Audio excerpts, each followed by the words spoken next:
Buen día a todos. Muchas gracias por la invitación al servicio de otorrino. Vamos a hablar ahora un poco del paciente adulto.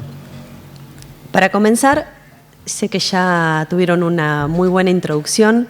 El sueño, como ya saben, es una desconexión parcial, es temporal y nerviosa, con una disminución de la conexión exterior. Y principalmente sabemos que es fundamental para el metabolismo, la regulación cardiovascular, inmunológico y humoral. Y es importante entender que este es un circuito de neuronal de tipo flip-flop, en donde es una especie sobre todo de prenderse y apagarse, pero principalmente involucra tanto señales de tipo aferentes o eferentes, en los cuales la luz es el principal receptor a través del núcleo supraclasmático y principalmente a través de la melatonina. Es importante entender que debe haber una calidad y duración buena del sueño, en el cual hay diferentes ciclos, que de esto ya también han hablado, en donde la fase REM y fase no REM y los porcentajes sobre todo de este sueño es muy importante. Cuando se alteran tanto la duración como la calidad, empiezan estos trastornos respiratorios y trastornos sobre todo del sueño. Hablando de mecanismos fisiológicos, y esto es un poquito para entender también hacia dónde van los diagnósticos y las terapéuticas de estos pacientes, la apnea obstructiva del sueño es la más importante dentro de todos los trastornos. Involucra la hipoxia intermitente, aumento de la presión intratorácica y la fragmentación del sueño como los tres componentes más importantes. Y dentro de esto, fíjense que el componente y sobre todo la alteración fisiopatológica más importante habla sobre la actividad simpática, todo ese estado proinflamatorio, el estrés oxidativo y disfunción endotelial, que ya se imaginarán hacia dónde son los principales órganos de choque. Y lo más principal y por lo cual debemos dar importancia a este tipo de alteraciones es a los efectos cardiovasculares y a los efectos metabólicos, sobre todo resistencia a la insulina, aumento de la presión arterial o, por supuesto, más riesgo de comorbilidades cardiovasculares. Pero no hay que dejar de lado que también tiene otros efectos que quizás uno de pronto no toma tan en cuenta, como los efectos neurocognitivos, por supuesto la accidentabilidad, sobre todo vehicular, y los efectos hasta neoplásicos, tienen más riesgo de determinados cánceres. Y la fragmentación del sueño es algo muy importante porque la accidentología realmente asociado a pacientes, por ejemplo, que tienen cronosdisrupción por sus trabajos nocturnos y sobre todo el aumento de la accidentabilidad. Entonces, este es el mecanismo principal en el cual se va perpetuando estas apneas del sueño, en donde a través de la alteración de la luz de la vía aérea superior, por la alteración entre el cierre y la apertura, tanto de toda la anatomía, del tono muscular, y principalmente sabiendo que existe sobre todo esa fase REM de mayor debilidad y alteración del tono, empieza este estrechamiento de las vías aéreas superiores. Comienzan los síntomas principales de ronquido, de hipoapneas o apneas, y toda esta alteración respiratoria del esfuerzo respiratorio y la presión intratorácica genera obviamente todas estas alteraciones cardiovasculares y microdespertares. Esto es muy importante para todo el impacto que charlamos, y esto es un ciclo que se perpetúa una y otra vez durante toda la noche. ¿Y por qué es importante? Sabemos que cerca de hasta un 30% de la población mundial sufre estas alteraciones y tiene alta prevalencia. En Argentina se estima que hay cerca de 5 millones de pacientes, pero realmente los estudios de prevalencia hoy muestran que está muy infradiagnosticada. En Gran Buenos Aires o en la provincia de Buenos Aires solo 20.000 casos publicados, con lo cual realmente estamos muy lejos de la cantidad de pacientes que deberíamos atender. Y lo otro principal es no solo tiene alta prevalencia, sino morbimortalidad. Y principalmente cardiovascular sobre todo, pero fíjense la cantidad de riesgo que tienen los pacientes, más de 6 veces de riesgo de accidente de tránsito, más de 3 veces de sufrir un ACV, primer causa de hipertensión secundaria. Estos son eventos duros, eventos de gran mortalidad, igual que las descompensaciones de pacientes que tienen insuficiencia cardíaca o arritmias, y para la diabetes como factor independiente. Cuando hablábamos del riesgo de cáncer también es algo importante a tener en cuenta, sobre todo en melanoma y pulmón. Se vieron varios trabajos en donde se aumentaba la incidencia en estos pacientes, y ni hablar de la depresión y el deterioro neurocognitivo a largo plazo. Sabiendo que tiene alta prevalencia y mortalidad, sabemos también que se han desarrollado con el correr de los años tanto la polisonografía o la poligrafía de estudios mucho más simplificados, también con mayor acceso al diagnóstico, con lo cual tenemos un diagnóstico confiable y sabemos que el tratamiento es costo efectivo. Pero bueno, acá sí voy a hacer una salvedad, todos trabajamos en hospitales y en hospital público, si bien sabemos que cuando hay un evento de esta gravedad, como ACV, infarto, sabemos el costo en salud y el costo familiar y personal de los pacientes, pero sabemos también las dificultades que tenemos en el acceso al tratamiento. Pero no hay duda para ninguno de nosotros que esto es costo efectivo, ¿no es cierto?, este tratamiento. Por eso mismo, sabiendo todas las limitantes que tenemos hoy en el tratamiento de las apneas de sueño, podemos decir que es un problema real de salud pública al cual habría que atener mucho más el ojo, y estas jornadas de pronto, que nos parecen a nosotros y nos da gusto tenerlas, quizás es algo que debería ser realmente de mucha mayor discusión, no solo a nivel médico, sino a nivel de salud pública.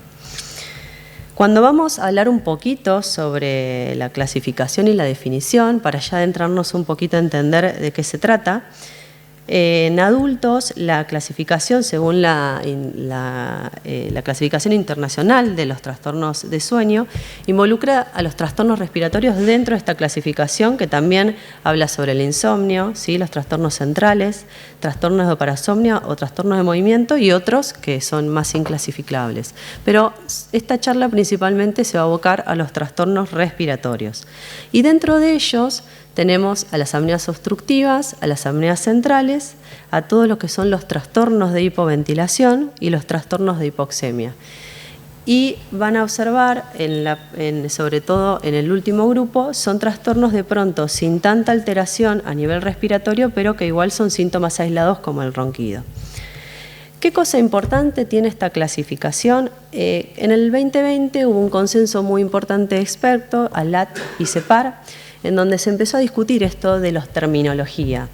Y esto fue un cambio desde el 2020 en donde se empezó a evaluar este concepto del síndrome y sobre todo de hipopnea-apnea, en el cual se cambió el término para poder focalizar un poquito más y darle importancia a lo que es la patología de tipo obstructiva. Con lo cual el término de SAOS o síndrome de apnea-hipopnea se cambió por el término de apnea obstructiva de sueño. ¿Por qué principalmente? Y porque es una entidad que tiene una determinada historia natural, determinada sobre todo factores de riesgo, tratamiento, por eso a partir de ahora el concepto más de apnea obstructiva. Principalmente se define como un índice elevado de apneas mayor a 15 por hora, con predominancia obviamente obstructiva, y si no, también, por supuesto, no solamente el índice, sino que también involucra los factores de sintomáticos, como excesiva somnolencia, cansancio y deterioro de la calidad de vida. Con respecto a la clasificación, entonces, una vez que uno puede definir un poco de qué estamos hablando en terminología, existe este otro concepto que cambió en los últimos años y que es muy importante, que habla de la gravedad de la enfermedad. Durante mucho tiempo solo nos guiamos por el índice de apnea y hipopnea, pero es cierto que nuestros pacientes tienen una enfermedad que es muy heterogénea y hay que valorar mucho más allá de solo el índice. El índice, como pueden ver en este gráfico, se ve una valoración entre leve, moderado, grave y muy grave, pero fíjense qué otras variables también tomamos en cuenta. Por ejemplo, el tiempo de saturación. El tiempo de saturación por debajo de 90, fíjense, hasta más de 30% de la noche, para nosotros es un índice de gravedad, así como por ejemplo la escala de somnolencia, ¿sí? Principalmente ya a partir de 10, uno puede decir que está alterado, que es la escala de Epworth, el índice de masa y los antecedentes cardiovasculares, sobre todo los factores de riesgo, y si el paciente tuvo un evento cardiovascular ya es un paciente de alto riesgo. Esto es muy importante porque uno hace, por supuesto, el estudio diagnóstico, pero después es muy importante la evaluación clínica. Y esto también es importante para pensar en los predictores de los pacientes que debemos mandar a estudiar. Bien, entonces, hablamos un poquito de las definiciones, hablamos de la importancia que tiene esta enfermedad, hablamos de la valoración de gravedad y ahora vamos a empezar a adentrarnos a cómo encaramos a este paciente, cómo detectamos qué paciente hay que mandar a estudiar y sobre todo qué cuestionarios tenemos validados para poder saber a qué paciente le vamos a dar más prioridad. Los predictores clínicos es muy importante, la detección está en la atención primaria, en el clínico, por supuesto en el conocimiento y en nuestra educación a las familias y principalmente los síntomas más importantes son la somnolencia, el dolor de cabeza, pero principalmente la roncopatía, que el paciente, y esto es muy importante hablar con la familia, muchas veces el paciente no detecta estos síntomas, pero las apneas son evidenciadas por el familiar, y el cansancio injustificado, ¿sí? Esos son los síntomas más importantes. Estos son pacientes que debemos derivar preferentemente y sobre todo también detectar determinados predictores clínicos. Este estudio, como pueden ver en esa tabla que ven aquí, es un estudio del Hospital Británico en el cual se evaluó pacientes con un índice mayor a 15 y qué factores de riesgo tenían con un neuredo alto y realmente una relación de riesgo elevado, qué pacientes podrían ser derivados con mayor prioridad. Y fíjense qué tipo de pacientes detectaron. Edad mayor a 50 años, índice de malla mayor a 30, sexo masculino y un Epworth de somnolencia elevado.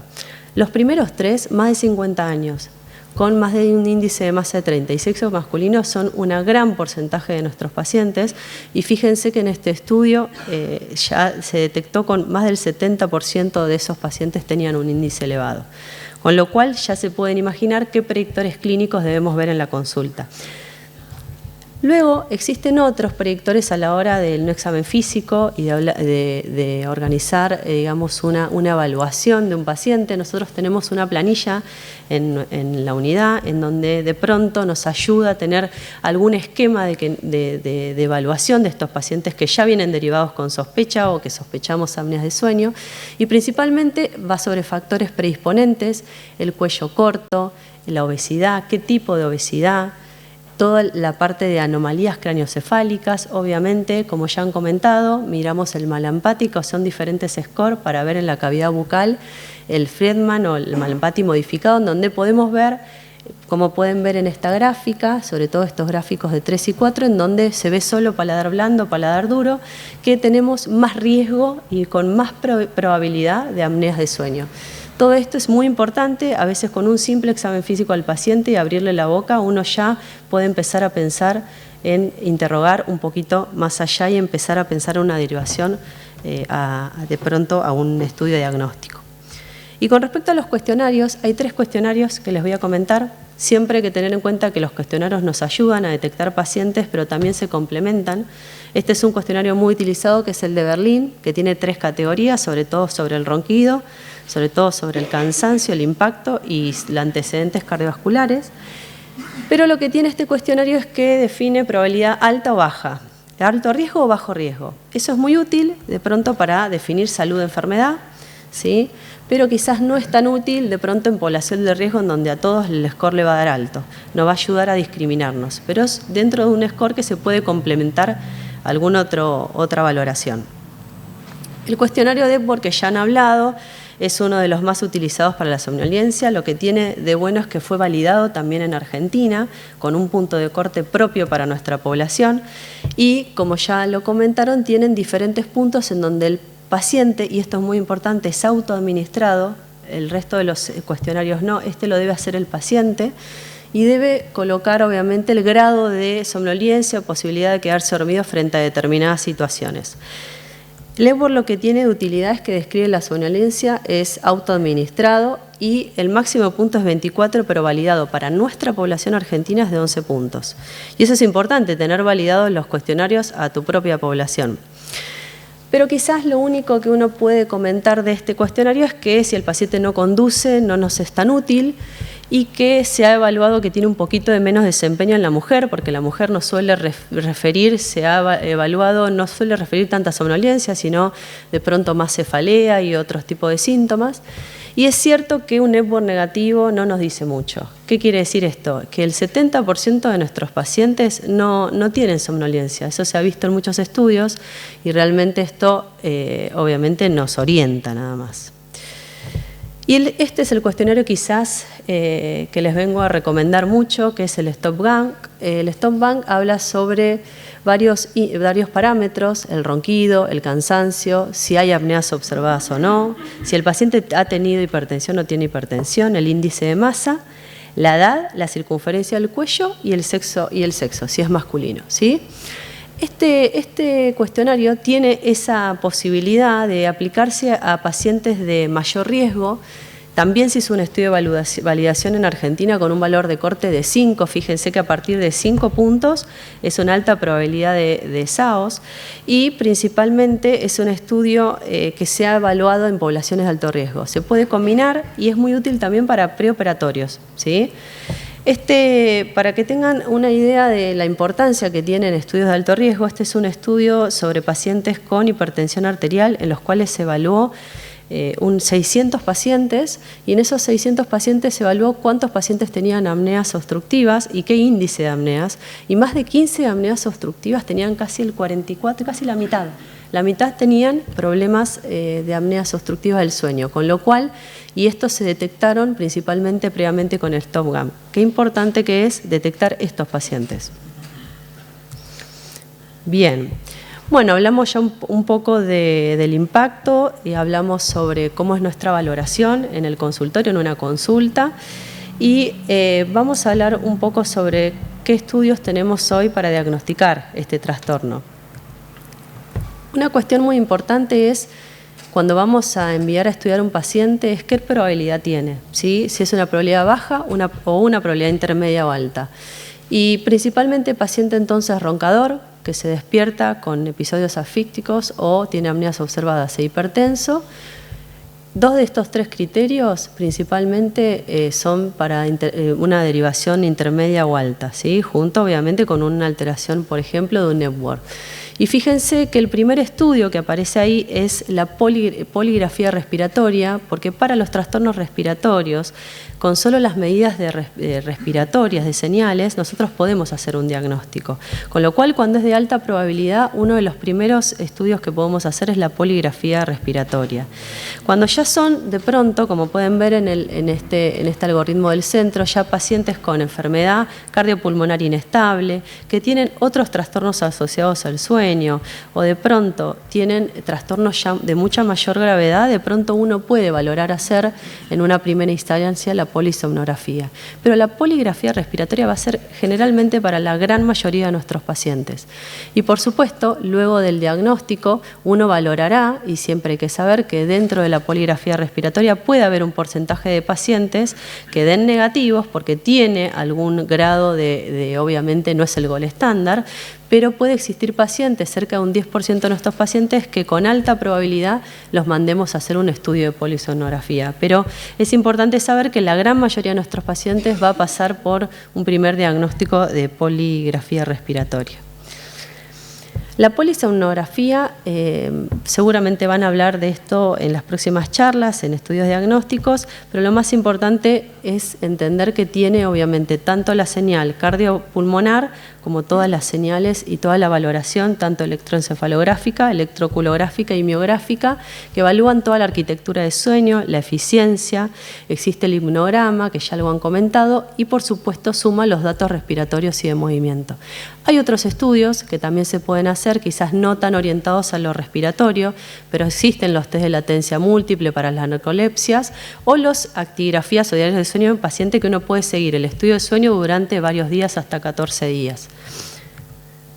Esto para que observen trastornos respiratorios en una polisomnografía. Como pueden observar, estas son las señales de flujo, en donde puede haber una detención del flujo, que esto es la apnea, ¿sí?, durante más de 10 segundos, y en este caso con un esfuerzo respiratorio, con lo cual uno define una apnea de tipo obstructiva, y fíjense cómo nos acompaña toda la valoración del electroencefalograma, en donde existe el microdespertar, la actividad electroencefalográfica. Este paciente, por ejemplo, con un estudio de polisomnografía, está siendo detectado con esta apnea obstructiva. Este es otro paciente en el cual se observa una apnea más de tipo central. Cuando vemos una apnea central vemos una detención del flujo, pero sin esfuerzo torácico ni abdominal. También puede haber microdespertares, pero principalmente estas, digamos, son las dos características más importantes de la definición entre apnea obstructiva y apnea central. Con respecto a la poligrafía respiratoria, lo que tiene de útil es un diagnóstico simplificado y eso es muy importante. Realmente el paciente, para hacerse una polisomnografía debe estar con un técnico, muchas veces en un lugar que no es su domicilio, y muchas veces eso genera, no solo es costoso, sino que la dificultad en hacer el estudio y sobre todo la dificultad de tener la aparatología o la disponibilidad. Con lo cual la poligrafía respiratoria realmente llegó para hacer un diagnóstico simplificado, de menor costo y complejidad, y principalmente el mínimo 3 variables: flujo, esfuerzo de movimientos respiratorios y saturación de oxígeno. Hasta algunos polígrafos mucho más complejos, hasta 8 señales. Pero con esas solo 3 señales nosotros podríamos detectar rápidamente estos trastornos respiratorios, con lo cual mejora el acceso y el tratamiento mucho más rápido, por supuesto. Y hay algo en los últimos años que se ha generado y que es muy importante, que es la descentralización. Uno tiene la posibilidad hoy de que los técnicos y la entrega del equipo que se lo hace en domicilio pueda ser descentralizado, que se pueda en un lugar, por ejemplo, de atención primaria, entregar el equipamiento para un estudio y a través de una red de domiciliario network esté el especialista en el diagnóstico en otro lugar recibiendo el estudio para informar, con lo cual eso realmente ha cambiado mucho la forma de también el trabajo, de la telemedicina, la red, la nube, en donde uno puede seguir a los pacientes. Y como ya les había comentado, hay estudios comparativos con polisonografía que no hay falsos positivos de este estudio y solo un 10% necesitamos realmente estudiar con polisonografía. Así que tiene un gran peso realmente este estudio. Acá podemos ver, por ejemplo, un paciente que es un estudio realizado de 55 años, hipertenso, roncador habitual, paciente de alto riesgo, ¿no? Con alto predictor. Y acá les voy a mostrar en la poligrafía cómo nosotros podemos ver los diferentes trastornos. Por ejemplo, en rojo acá pueden observar cómo el paciente tuvo una detención del flujo con esfuerzo respiratorio, ¿sí?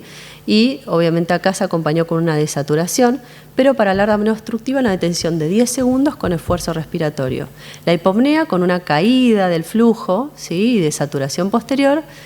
Y acá, por ejemplo, este mismo paciente también presentó una apnea central en donde hay la detención del flujo sin esfuerzo respiratorio. Entonces, es bastante realmente práctico poder hacer estos estudios y un diagnóstico de mucha certeza. Pero hablamos mucho de la apnea obstructiva, con lo cual también es muy importante qué hacemos cuando detectamos apneas centrales. Las apneas centrales se definen... hay diferentes causas, está la apnea principalmente de Cheyne-Stokes o la apnea periódica, pero existen otras menos frecuentes, pero por ejemplo la aparición de apneas centrales en la altura, ¿sí? A más de 2.500 metros, o en la infancia, el prematuro o la primaria, ¿no? Que ya son otro tipo de trastornos, pero la gran mayoría de nuestros pacientes va a asociar unas apneas centrales también al compromiso obstructivo que tienen. Por eso es muy importante entender, hay un concepto con la apnea central que es relevante en esto del diagnóstico, que es el umbral de apnea. El paciente, el dióxido de carbono es parte del gatillo del centro respiratorio. Cuando el dióxido de carbono baja, sobre todo cuando iniciamos una terapia por apneas obstructivas, puede suceder que emerjan apneas centrales. Y la gran mayoría de esas apneas centrales son transitorias, con lo cual siempre decimos que para definir las apneas centrales es importante hacer una espera del tratamiento, por lo menos 12 semanas, para ver si realmente esa apnea central es persistente o no. Con lo cual esto es importante porque la combinación entre la apnea central y la apnea obstructiva puede darse y puede ser completamente transitoria, y eso lo vemos mucho en los pacientes. Pero puede suceder que aparezcan apneas centrales. ¿Y qué hacemos con estas apneas? La apnea central de Cheyne-Stokes y el patrón de Cheyne-Stokes es importante cuando lo detectamos. porque es un patrón de tipo serrucho, como pueden observar, si alguna vez han visto respirar en un patrón de Cheyne-Stokes, es muy característico, son patrones cíclicos, increscendo y decrescendo. Generalmente en la poligrafía lo que decimos es que deben ser pacientes que por lo menos tengan esta alteración durante 2 horas en la noche, y tiene la característica, si uno los ve en polisonografía, de que desaparece en fase REM, como que es más protector la fase REM de esto. ¿Qué importancia tiene este trastorno? Primero hay que tener en cuenta que el contexto, ¿sí? Hay un contexto clínico muchas veces detrás de este tipo de apneas, y es sobre todo la insuficiencia cardíaca y enfermedades cardiopulmonares importantes. Y es importante detectarla porque el tratamiento de la enfermedad de base es la que va a ayudarnos a disminuir estos patrones. Y con respecto a otra cuestión muy importante dentro de los diferentes trastornos respiratorios es la hipoventilación. La hipoventilación puede asociarse a los trastornos en donde el diagnóstico, obviamente, muchas veces una desaturación importante en una poligrafía nos puede hacer sospechar, pero no es suficiente para decir que un paciente hipoventila. Y a ese paciente, por supuesto, la indicación de una desaturación importante no va a ser el oxígeno y hay que evaluar la ventilación. Esto se mide con capnografía en tidal o una comparación basal con un estado base, ¿no? Sanguíneo. Pero fíjense, este paciente está en tratamiento con CPAP. Este gráfico del medio a simple vista es de oxigenación, una oximetría. Fíjense cómo la oximetría puede empezar a tener un grado de mejoría o un grado de tratamiento, pero pueden ver en este gráfico de arriba la capnografía. Fíjense cómo va transcurriendo la noche y uno cree que el paciente está en buen tratamiento con solo el CPAP, pero cómo la capnografía cada vez es más alta hasta el despertar. Esto es muy importante, por eso a estos trastornos, cuando uno sospecha la hipoventilación, hay que estudiarlos un poco más allá que solo con la oximetría. Bien, bueno, vamos ahora a hablar un poquito de qué hacemos con estos pacientes, qué abordaje tenemos una vez que ya hicimos el diagnóstico, ¿no? De apneas centrales, apneas obstructivas. Bueno, ¿cómo seguimos? Y acá entra algo muy importante en juego, que es esto que ya venimos charlando, que es diferenciar la apnea obstructiva de la apnea central. Y dentro de las apneas centrales, que muchas veces son las más complejas, hay que definir primero cuál es la causa subyacente. El paciente tiene insuficiencia cardíaca, el paciente es farmacológico, tiene antecedentes neurológicos. Esto es muy importante porque primero vamos a ir a tratar la causa subyacente. Y la gran mayoría de las apneas centrales se van a mejorar con el tratamiento de CPAP. Algunas, obviamente, habrá que evaluar algún otro tipo de tratamiento como el servoasistido, pero acá me detengo un poco a hacer un comentario. El servoasistido, es cierto, hubo un estudio en New England que habló que la insuficiencia cardíaca, sobre todo la fracción de eyecciones bajas, el servoasistido aumentó la mortalidad, con lo cual en pacientes cardiovasculares tenemos cierta precaución en qué tipo de equipo de ventilación damos. Pero a grandes rasgos, saber que la apnea obstructiva y la apnea central, muchos se mejoran con solo el tratamiento de CPAP y que algunos hay que ir valorando, sobre todo enfermos neuromusculares, como pueden ver aquí, o pacientes que no mejoran con el CPAP o que la apnea central es una apnea ya persistente, se tienen que valorar otro tipo de estrategias. Y con respecto al abordaje, algo que es muy importante es que si bien uno sabe que cuando el trastorno es importante, sobre todo más de 15 de índice, todos los predictores de gravedad que vimos, es siempre importante evaluar que el primer tratamiento son las medidas higiénico-dietéticas. Existen un montón de terapias que se puede hacer para el buen dormir, que sé que las van a desarrollar en otras charlas, y que es muy importante todo el cuidado, no solo de lograr la calidad de sueño y el tiempo de sueño.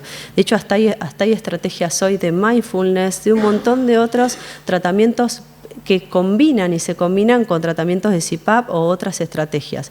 Fíjense que acá es muy importante esto de las 4P, que el paciente y la familia, porque también tratamos a la familia, tiene que ser un tratamiento predictivo, el paciente tiene que entender cómo es el tratamiento, tenemos que lograr prevenir, tiene que ser personalizada para cada persona porque no todos están dispuestos a determinados tipos de tratamientos, y participativa con la familia. Y estos se combinan. Uno inicia un tratamiento de CPAP, pero tiene que evaluar si el paciente lo tolera, no lo tolera.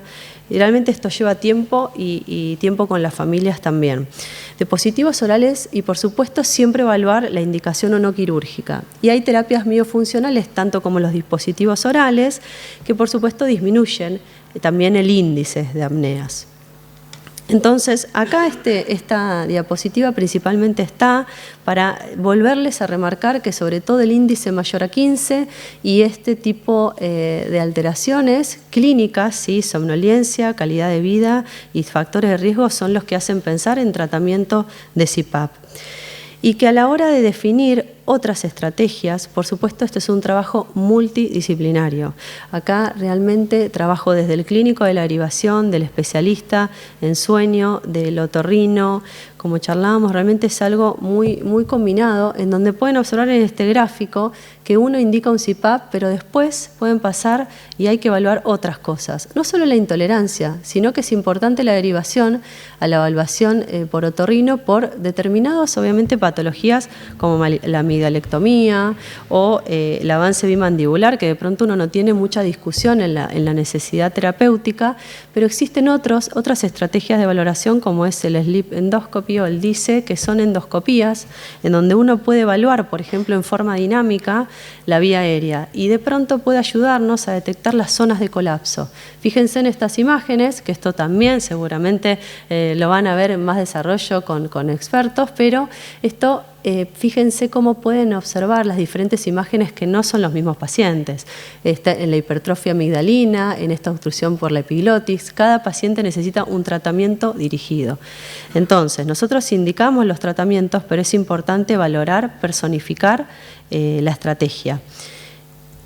Y con respecto al inicio de los tratamientos, el tratamiento debe ser integral, el tiempo de uso mínimo de estos equipos tiene que ser de 4 horas y el 70% de sus noches. Y por supuesto el ajuste, la titulación son parte diaria y muy importante para que esto funcione. La realidad es que tenemos un problema con estos pacientes, no solo el acceso muchas veces al equipamiento, y eso es de todos los días que intentamos que los pacientes tengan accesos a equipos de calidad, sino el tema de la adherencia. Hay muchos trabajos que hablan de que la gran dificultad del impacto en nuestros pacientes es que lograr esa adherencia y ese seguimiento. ¿Y por qué? ¿Por qué nos falla? ¿Cuáles pueden ser nuestras causas más frecuentes? Indicaciones de máscaras sin pruebas, la falta obviamente de la buena titulación de los equipos, los problemas de cobertura, que obviamente uno indica un tratamiento y a veces el paciente está en la espera de ese equipo, y la falta de monitorización. Creo que principalmente el paciente, la familia y el equipo médico debe lograr, por eso hoy existen hasta la telemedicina a distancia, en seguimiento por nube. De alguna manera al paciente hay que seguirlo, controlarlo, y esto vemos que la gran problemática está ahí. Y con respecto a las complicaciones, porque este paciente, una vez que uno le indica un tratamiento, obviamente lo que va a intentar evitar es complicaciones y intentar mejorar su calidad de vida y todo lo que hemos charlado. Quizás hay dos que me gustaría comentarles. Uno son las complicaciones cardiovasculares y otro es la relación con la obesidad. Con respecto a las complicaciones cardiovasculares, tienen una íntima relación. Tanto el estado proinflamatorio como la disfunción endotelial tienen mecanismos completamente involucrados. Y es muy importante porque se sabe, sobre todo en este tipo de pacientes, que con un cuestionario en una sala de espera o con realmente una detección, porque son gran cantidad de pacientes, realmente podríamos hacer un gran impacto. Y fíjense, este es un estudio de prevalencia en pacientes con apneas, la cantidad de prevalencia que hay de efecto de enfermedad cardiovascular y 64% de hipertensión arterial. ¿Sí? Tanto como todo lo que hemos charlado, fibrilación auricular, insuficiencia cardíaca. ¿Y qué efectos tiene ese tratamiento? Bueno, ayuda a disminuir la hipertensión, sobre todo la secundaria, mejora la resistencia a la insulina y disminuye intercurrencias, sobre todo arrítmicas y la insuficiencia cardíaca. Por eso es tan importante esto, pensar en este tipo de pacientes con este tipo de enfermedades. Y con respecto a la obesidad tiene una relación muy dependiente con la apnea de sueño y sabemos que hay una gran cantidad de sobrepeso y obesidad en nuestra población. Hay estudios de prevalencia que 6 de cada 10 pacientes tienen sobrepeso, con lo cual es realmente un problema también muy importante y es un factor de riesgo muy importante para eventos cardiovasculares. Casi cualquier paciente obeso tiene 40% de riesgo de tener apneas y la obesidad mórbida casi al 100% en algunos estudios de prevalencia, con lo cual paciente con obesidad, paciente que uno debería pensar en esta patología. Y lo otro muy importante es que lo fisiopatológico, la apnea empeora la obesidad y la obesidad tienen algo íntimamente relacionado, porque la hipoxia intermitente genera alteración en el cortisol, catecolaminas, estado proinflamatorio y alteración de adiposina con la leptina, y todo esto aumenta la resistencia a insulina. Pero la obesidad, con todo el consumo, por ejemplo, de azúcares nocturnos, con toda la alteración, sobre todo a nivel absortivo, todo esto también genera mayor trastornos del sueño. Y para ir terminando, comentarles algunos sistemas, algunas cuestiones que ya están hoy en uso, pero que es muy importante conocer, que son que cada vez los estudios van hacia lo súper simplificado. Hoy en día existen ya diferentes algoritmos, por ejemplo, oximetrías como valor subrogante para la detección de apneas, en donde a través de un chip, a través solo de 1 o 2 señales, uno puede, sobre todo en estas grandes listas de espera, detectar pacientes mucho más rápido, desde el espectro de voz, a través de dispositivos portátiles, y se ha también valorado, por ejemplo, a través de cámaras que detectan ya el movimiento tóraco abdominal. Son sistemas de no contacto, con lo cual cada vez vamos más hacia los sistemas más simplificados y de mayor detección. Y por otro lado, lo que se está desarrollando es biomarcadores, que la verdad es un poco realmente pensar en entender mucho más allá esta patología, en fenotipos, poder clarificar vías patógenas y predecir también qué pacientes van a responder más a las terapias que otros. Por ejemplo, pacientes, hoy en día se sabe que hay expresiones del microRNA, que puede ser un paciente que uno sepa que tiene mejor respuesta a la hipertensión arterial. Entonces, realmente es importante también el desarrollo de estos biomarcadores. Y para ir concluyendo, hablamos de la prevalencia y el impacto que tiene esta enfermedad. No hay dudas de la importancia en el consultorio que tenemos de detectar a estos pacientes. Tenemos herramientas de detección que realmente son muy útiles y con alta sensibilidad y especificidad. Debemos sospechar clínicamente y el diagnóstico simplificado y principalmente tener en cuenta la red de trabajo, no solo multidisciplinaria, sino que hoy en día realmente esto tiene que existir desde la atención primaria hasta el hospital y esta red de trabajo poder detectar esos pacientes antes. Y no olvidarse que tiene que ser con la familia personalizada y siempre todos los tratamientos que hagamos son complementarios y abocados siempre a nuestro paciente. Bueno, muchas gracias.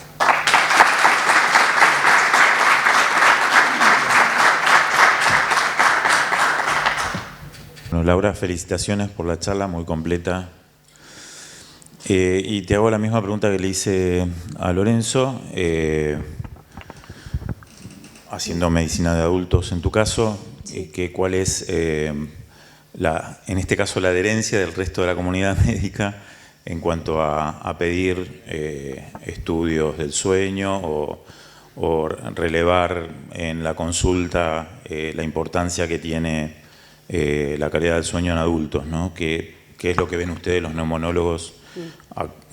Bueno, nosotros acá en el hospital tenemos una manera de trabajar y afuera me imagino que es diferente, ¿no?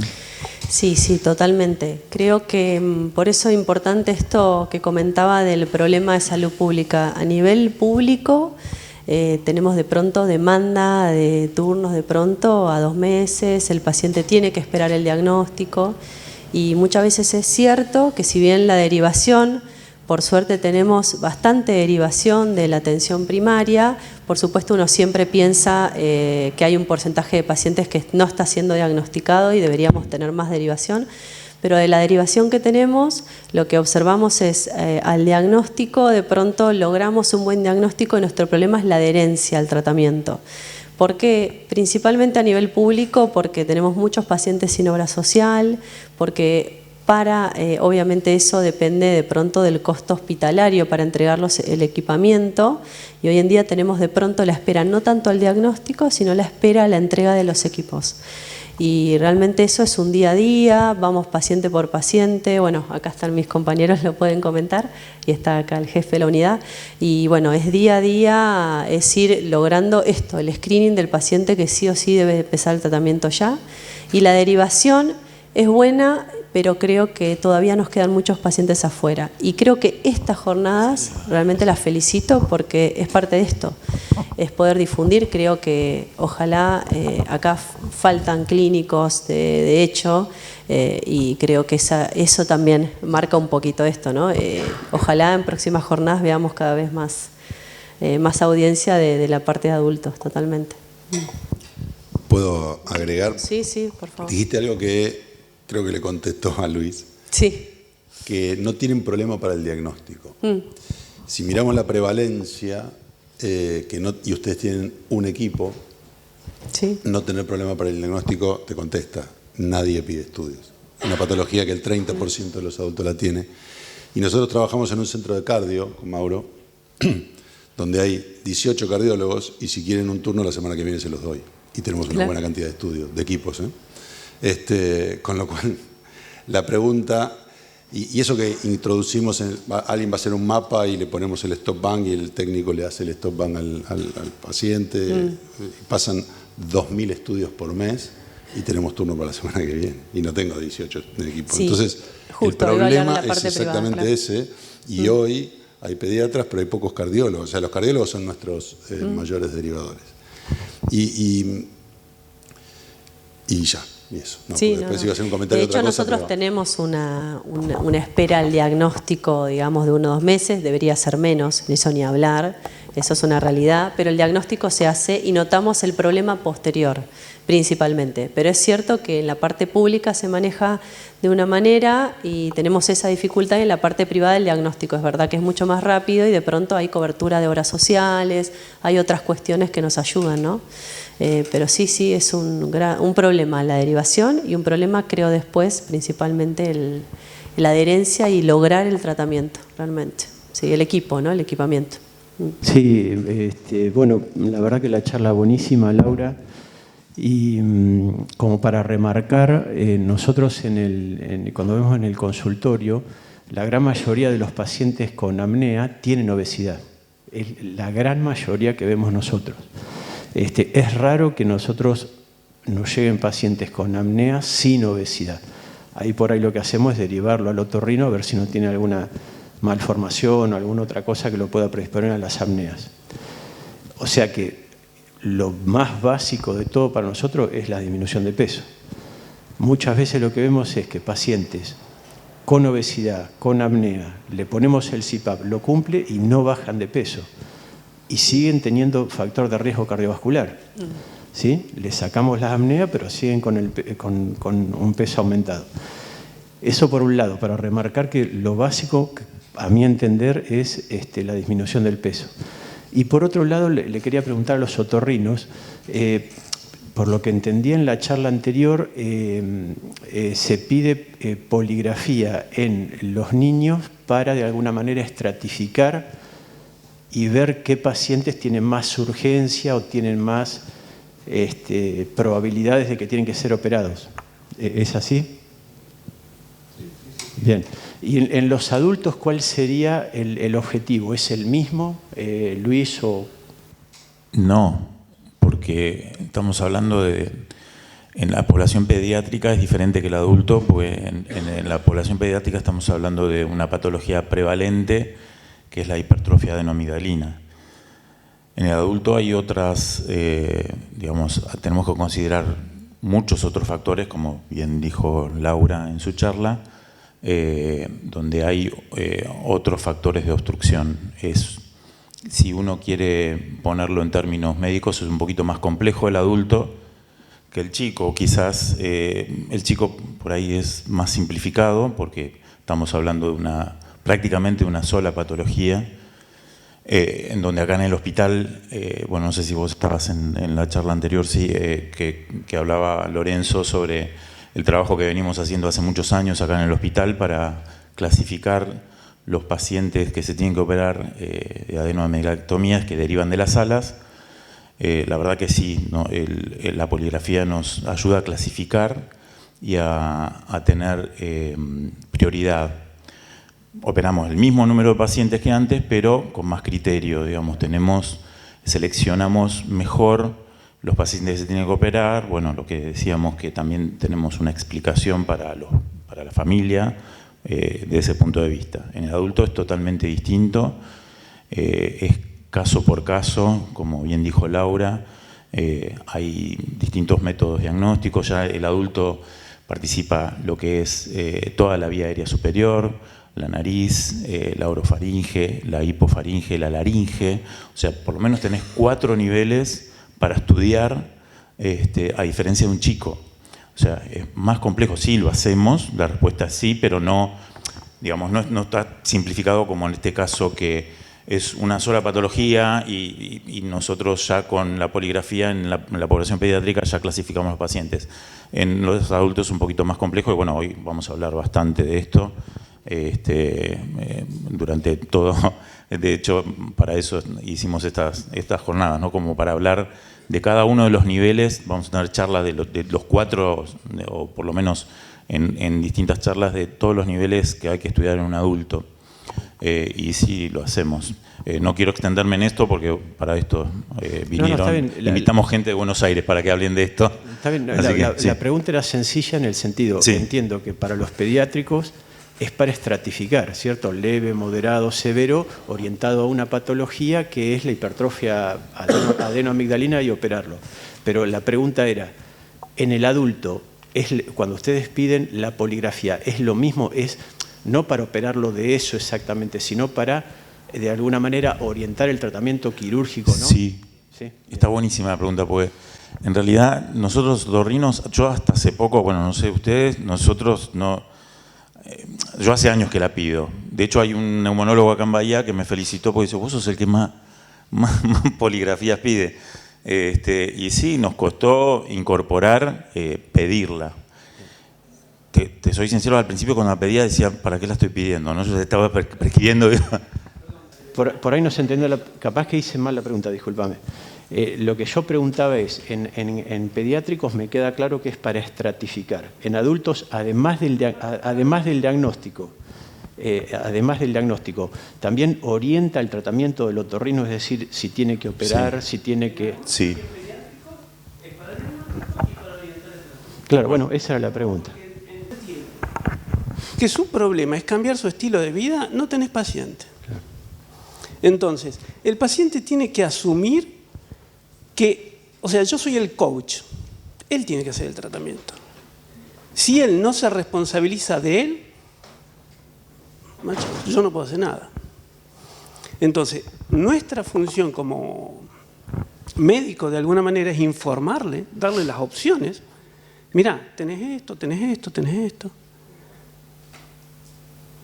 Y como le digo a muchos pacientes, mira, cuando vos tenés un problema oncológico, te dicen, tenés que hacer esto. Se acabó. Acá vos tenés varias opciones. Ah, no me gusta el CPAP. Bueno, tampoco me quiero operar. No, pero tampoco... Bueno, macho. Asumí y tenés que hacer vos. El trabajo es tuyo. Entonces, opciones hay mucho y uno le puede presentar según sus características personales, severidad, etcétera, que ya vamos a ver. Pero la decisión siempre es de él. O de los padres. Porque hay tantos padres que no quieren operar a los chicos. A veces patrocinados por profesionales no tan actualizados o criteriosos, pero siempre es la decisión del paciente. O sea, hablan de costos en el hospital público. Está todo bien, pero vos comprás un celular y no comprás un CPAP. La verdad es que yo cuando es en salud que me hablen de costo, se compran el autito, la moto y no se compra un CPAP. ¿Sí o no? Yo la verdad es que no lo entiendo del costo del hospital. Bien, sí, es otra cosa. Porque hay un criterio de que la medicina, y bueno, hay que poner un mango en eso si querés. Sí, sí, tal cual. El señor tiene turno para la semana que viene. Entonces, si yo voy a esperar que mi obra social me autorice para esto, Bueno, son criterios, pero esto en algún punto como médicos tenemos que informarlo y tenemos que sacudirle, doctor, ¿usted quiere que cambie la cabeza? Básicamente, ¿se entiende? Perfecto, bueno, gracias, es muy amable. Una cosa de todos los días nuestra, que es operar, hacer una rinoplastia básico, le pido una polisomno. O sea, antes no lo hacía yo, a eso quería llegar. Y ahora sí, se la pido, porque si no la tengo antes, ¿cómo sé? ¿Con qué comparo? O sea, ¿es algo de diagnóstico? No. Exacto. Sí, no creo que era porque te ibas a enfrentar a un resultado que uno no lo iba a saber manejar e interpretar y qué le iba a decir al paciente. Creo que está muy en la jerga de los otorrinolaringólogos, che, ronca, tiene un desvío septal, te operó la nariz. Y nunca se pidió si era ronquido asociado a apneas, apneas periféricas, apneas centrales, qué sé yo. Y el paciente seguramente si le operamos la nariz, le mejoramos la ventilación nasal, por la fisiología de la nariz durante un tiempo se va a autopercibir mejor. ¿Sí? ¿Y qué nos pasa? Dice, che, estoy durmiendo mejor, disminuyó el ronquido, pero sabemos que entre los 6 meses del año, al paciente que solo le tocamos la nariz va a volver con todos los síntomas porque no le estamos resolviendo el problema. ¿Y ahí qué hacemos? Entonces ahí se lo derivas al neumonólogo para que le ponga un CPAP o para otra cosa. Digo, me parece que lo que te pasó es haber entendido más una patología, haber tenido más herramientas para manejar la misma. Entonces por eso ahora te animas a pedir el estudio. Sí. Quería comentar algo de eso que me parece fundamental en la historia, digamos, del estudio del paciente. Qué importante es entender esto de la fisiopatología, entender que de pronto los tratamientos con presión positiva, también la utilidad que tienen en el perioperatorio, ¿no? En disminuir los riesgos también comórbidos de cualquier paciente que va a operarse previo a la cirugía y sobre todo la importancia en el mantenimiento del tratamiento y cómo las dos terapias se combinan, ¿no? Esto del complemento, que quizás ahora es mucho, para nosotros es parte de la práctica diaria, quizás hace años antes de pronto uno no lo evidenciaba como algo que le cambiaba realmente al paciente, ¿no? Riesgos perioperatorios y posterior obviamente la mantención del tratamiento, sí, sí. Y nosotros muchas veces derivamos también y siempre cuando un CPAP no es tolerado, ¿no? Y muchas veces es la cirugía para poder hacer el tratamiento, que eso también es un concepto importante. Sí, sí, Claro. inverso también existe. Inverso también, claro. Quizás a ustedes les caen pacientes que, de hecho, me ha pasado que vienen, no, yo estoy usando CPAP hace, qué sé yo, 2 años, y la verdad que me cuesta porque no me entra el aire. Bueno, nunca el que le indicó el CPAP lo mandó a un otorrino. Bueno, nuestra visión también es al revés, o sea, antes venía un paciente con desviación septal y directamente, como dice Sebastián, lo operás y listo, deja roncar. Y nunca antes, o sea, ya es tarde para pedirle una polisomno, porque no se la pediste antes de operarlo, y ahora sí lo estamos haciendo. Y ampliamos un poquito la cabeza como especialistas, de decir, bueno, porque en nuestra consulta que venga y diga, bueno, ronco, sí, y vamos directamente a la nariz, a la garganta, etcétera, no le pedimos nada, nunca le preguntamos si hacía apneas, ni siquiera se lo preguntamos. Y ahora sí lo hacemos y hasta incluso le pedimos el estudio, ¿no? A algunos. Bueno, no quiero prolongar el tema porque creo que no sé qué hora es y tenemos que seguir, ¿eh?